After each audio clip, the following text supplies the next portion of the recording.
Funeral services were held for the fallen Los Angeles firefighter.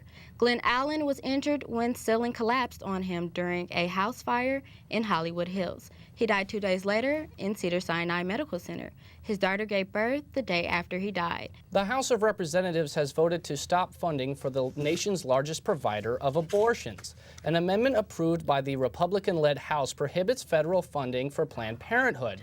The bill was one of hundreds of amendments proposed to cut $60 billion of federal spending. The organization currently offers free health services, including contraceptives and cancer screenings for low-income patients. It has already been banned from using government funds for most abortion services. Brittany Johnson is here to tell us about the All-Star Game and other highlights in sports. The Lakers' Kobe Bryant, a.k.a. the Black Mamba, led the Western Conference past the Eastern Conference in winning the All-Star Game 148-143. Bryant finished with 37 points and 14 rebounds, earning the MVP award. This is Bryant's fourth honor as the All-Star MVP. He's now tied with Bob Pettit for the all-time record for most awards. For the East, LeBron James led the pack with 29 points, 12 rebounds, and 10 assists, also known as the triple-double. The lack of defense not only helped the Stars shine with their fancy plays, but it also allowed the total score to reach 291 points. That's the most in history without playing in overtime. Another NBA event, the Rookie Challenge, was held in Staples Centers. It was a fun game where the rookies of the league played against the sophomores. This game allows young players to be a part of the All-Star festivities and to represent their teams. Diego Santiago has the story. San Antonio Spurs center, the one player, is sure having fun. And why not? It's the NBA All-Star Weekend.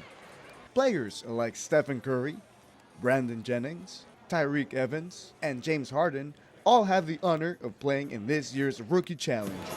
You know, it's a dream come true. It's a big blessing to be able to play, in the NBA for a living and to be selected to come represent my team, as part of All-Star Weekend. It's amazing. But it's not only the players who are making the most out of this game. The cheerleaders are also ready to dance away.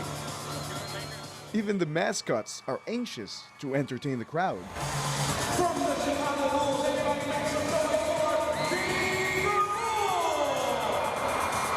And of course, thousands of kids had the privilege to see their favorite stars play, and they sure had a blast.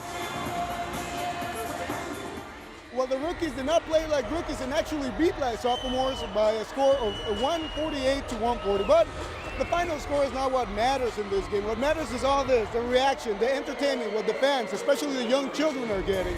And that's what the NBA All-Star Weekend is all about. In Staples Center, I'm Diego Santiago for Valley View News. Good old Duke is back at the top of the Associated Press's college basketball poll. The Blue Devils jumped from 5th to 1st place after a weekend where the top 4 teams in the poll suffered losses. Kansas dropped from number 1 to number 3, and Ohio remains the second-ranked team. St. John's moved from the top 25 after beating a top 10 team for the 4th time this season. They are now number 23 in the polls after a win over Pittsburgh. 20-year-old Trevor Bayne pulled off a stunning upset at the Daytona 500. He won NASCAR's biggest show, making him the youngest driver to win Daytona since Dale Earnhardt. Bayne says he almost feels undeserving of the win because all the other guys have been trying to win the same race for so long. This was Bayne's first Daytona 500 and his second Sprint Cup Series. He sealed the win driving for NASCAR's oldest team, which is the Wood Brothers. They have not run a full Sprint Cup season since 2006 and failed to qualify for the 2008 Daytona 500. Los Angeles Dodgers Foundation builds a new baseball field in LA area. I caught up with the team as they dedicated their 10th Dodger Dream Field at the Northridge Recreation Center.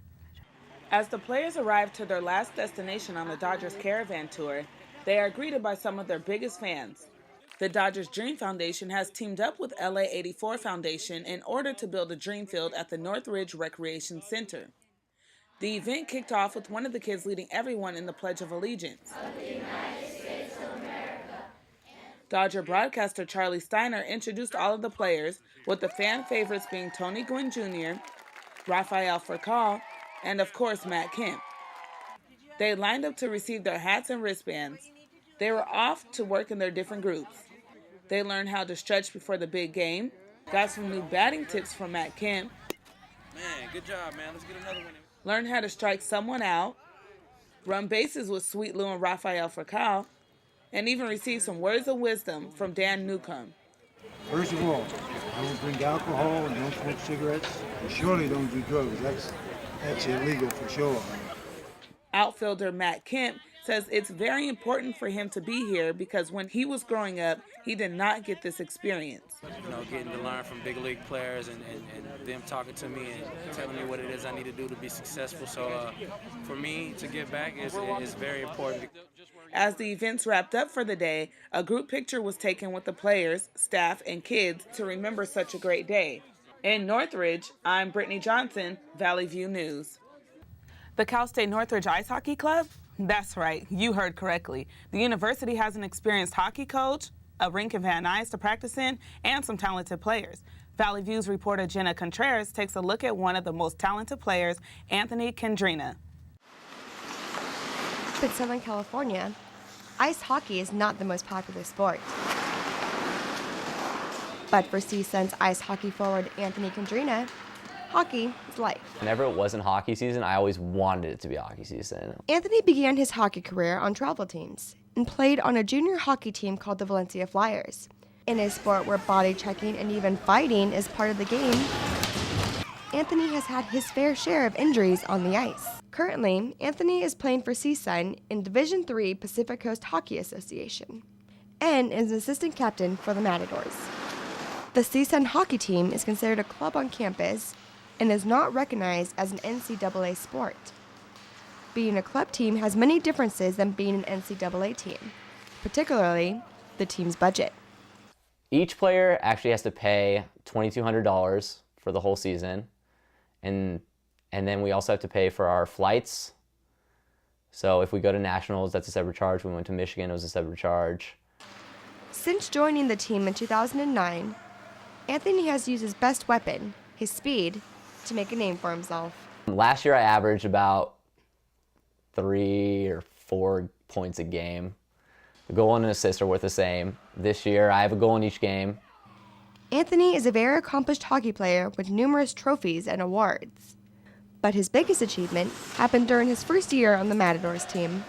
Well, last year was the first year the team made national tournament.